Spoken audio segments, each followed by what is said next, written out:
da jeg blev født, så blev jeg født med et dårligt hjerte. Det vidste vi ikke i starten, men det fandt vi ud af 2 uger efter.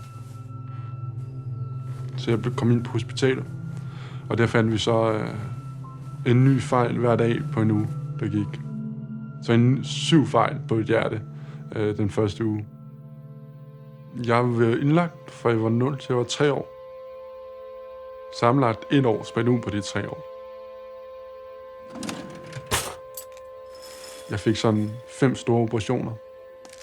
Da man skulle lave den der dobbeltswitch, så var det meget risikofyldt. Der var større risiko for, at jeg ville dø, end at overleve i den her risiko. Så den der dobbeltswitch, så ligger man i koma. Kunstig koma. Og så efter 7 timer, så kommer en narkoselægen ind. Og han siger, at vi kan ikke få gang i hjertet. Men vi vil prøve igen. Og der folder min mor hænderne, og hun har ikke ord. Så hun hvisker. Jesus, Jesus, Jesus. Min far han ringer rundt til vores menighed/kirke og beder dem om, at de skal bede for mig. De smider, hvad de har i hænderne og begynder at bede for mig. Og derfor er det andet gang i mit hjerte igen.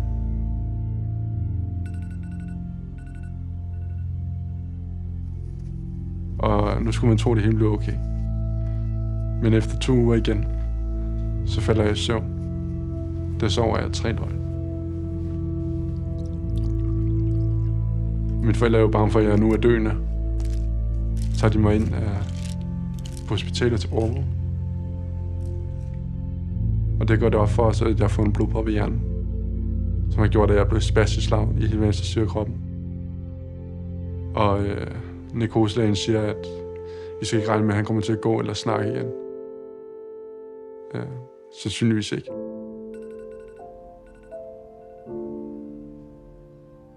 Efter det, så kommer der en hjertelæge og siger, det er ikke engang det værste.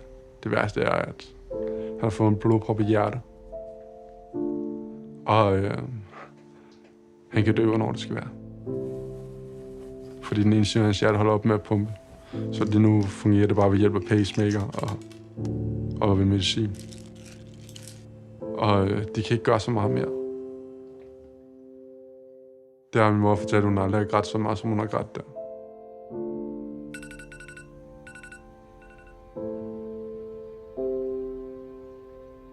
Hun kommer til et punkt i sit liv, hvor hun er så magtesløs. Altså hun kan jo ikke gøre noget selv. Hun ved godt, at hun har ikke evnen eller magten til det.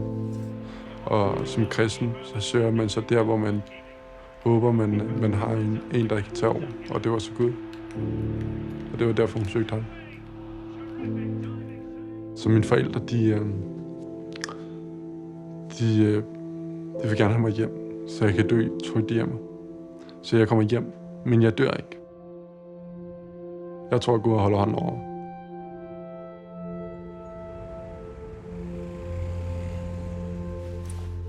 Efter 4 måneder på et halvt hjerte, tager jeg mit første usikre skridt. Efter 4 måneder igen, altså 8 måneder med et halvt hjerte, kommer jeg ind til min læge, og han siger, Noah, du har fortjent et nyt hjerte. Jeg er i hvert fald bare beskrevet op til donorliste. Hej. Kom ind. Der gik noget tid, hvor Noah var rigtig syg, hvor han faktisk behøvede et nyt hjerte, hvor jeg var lidt i tvivl, om jeg havde lov til at bede om, at Noah kunne få et nyt hjerte, for så vidste jeg jo, at der var en anden, der skulle dø. Og jeg snakkede med en anden troende, som sagde til mig, at du har lov til at bede om alt. Gud, han hører alle slags bønner, og det er ikke op til dig, hvad der skal ske. Det er op til Gud. Og jeg vil sige det sådan, jeg bad også på alle niveauer.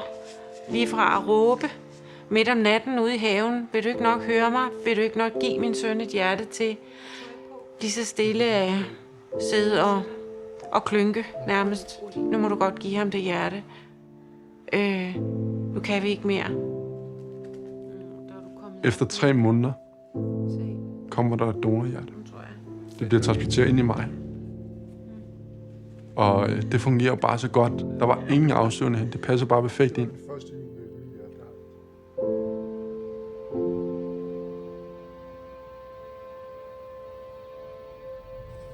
Jeg var ikke typen, der havde vildt mange venner i skolen. Fordi jeg også havde hjælpere på. Så blev det ligesom mine mates. Det påvirker mig på den måde, at jeg var mere syg end alle andre børn. Så jeg var tit hjemme eller på hospitalet. Spændte gist eller undersøgelser. Også når jeg i sport, så var jeg altid den, der blev valgt sidst. Det fik mig til at blive sur. Og nok også lidt kortlunter og mere hård ved mig selv. Og så var jeg med min på studietur til La Sanse, hvor vi løb en 100 meter, hvor jeg løb på nogen, der ikke var fysisk handicappet. Og så løb jeg hurtigere end dem. Og så sagde min lærer, kan du lige gøre det igen?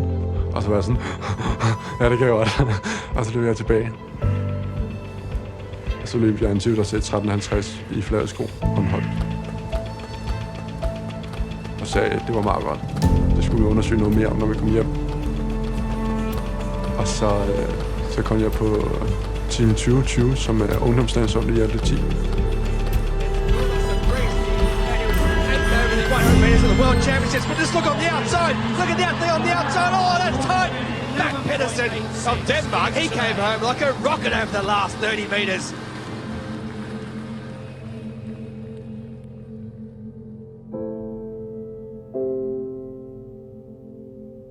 Så i dag er jeg spastisk slammer og hjertetransporteret. Så jeg er kronisk syg. Man siger jo i dag, at man lever gennemsnitligt 15 år. Jeg er snart oppe på 20. Det vil også sige, at jeg bare risikerer at blive lidt syg, og når jeg får for eksempel bare 38 i feber, så skal jeg ind og tjekkes, fordi det kan være et symptom på en afstøvning af mit hjerte. Da jeg spurgte min læge omkring sprint, så frarådede han mig det, fordi at det er sådan en hård belastning for hjertet. Nogle gange så tænker jeg, at det værste, der kan ske, det er, at jeg dør. Og det ved jeg godt er lidt sygt at tænke på, men det er, fordi jeg også har en utrolig tro, som giver mig et håb om, at det ikke slutter efter døden. Og det gør også, at jeg tør kaste mig ud i nogle ting, som måske er farlige, eller sådan, som godt kan skræmme lidt, fordi jeg kaster det ligesom bare over på Gud, og så skal han nok bestemme, hvornår jeg skal hjem til ham, eller hvornår jeg ikke skal. Fred, det er godt nok et meget komplekst spørgsmål. Og jeg vil sige det sådan, at midt i al smerten og angsten, som har været der, har jeg også haft fred. Fred for Gud.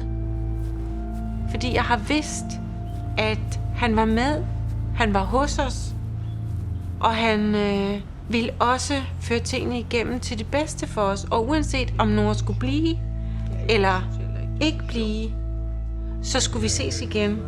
Jeg har jo håbet om en evighed sammen.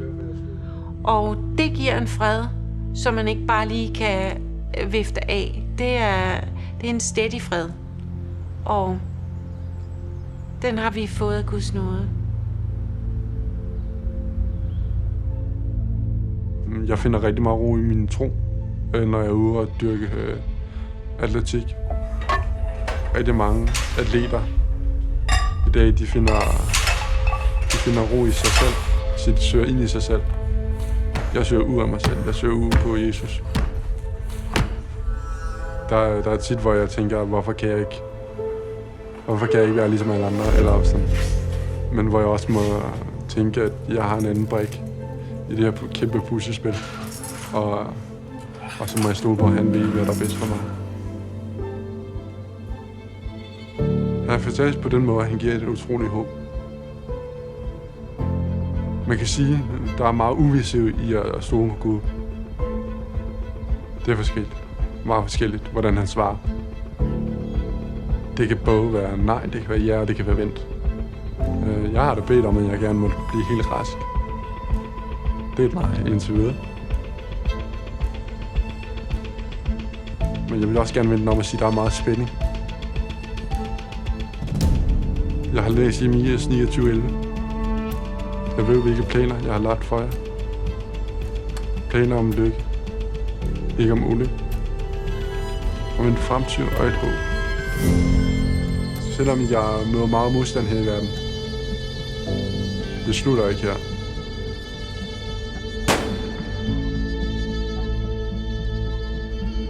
So one event left, men's 100 meters T37 final.